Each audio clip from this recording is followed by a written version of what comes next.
Furo? Sisi Furo? Nice is Florence Amdairi. Imbosvika kunoku sisi uya kunoku. Pane munhu avhura dhoo ndiani? Pane munhu avhura dhoo izvezvo hamuna kumunzwa ndiani avhura dhoo? Nditakudzwa. Are you telling me takudzwa hana kudzoka kumba since last night? Saka madi undudza. Itauye kunoku takudzwa wacho ngauye kunoku.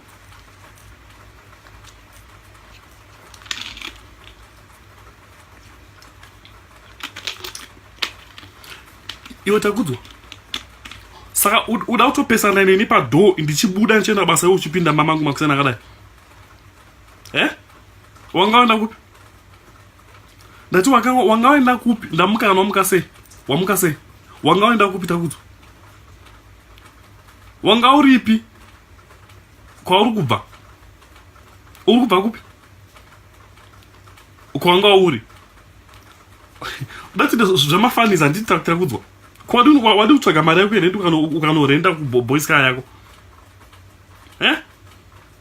Nezuro when you left panapa wakaudza sisi Flo kuti urienda kupi?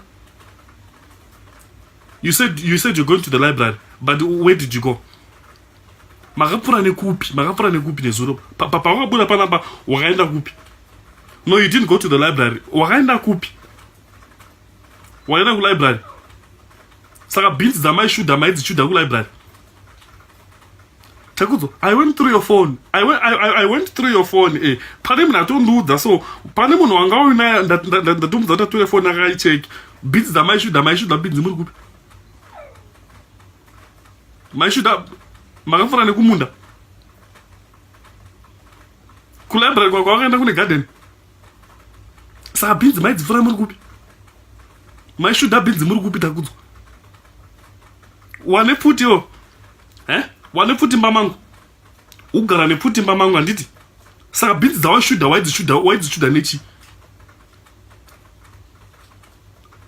Oh, okay. Uchandiona nhasi takudzo.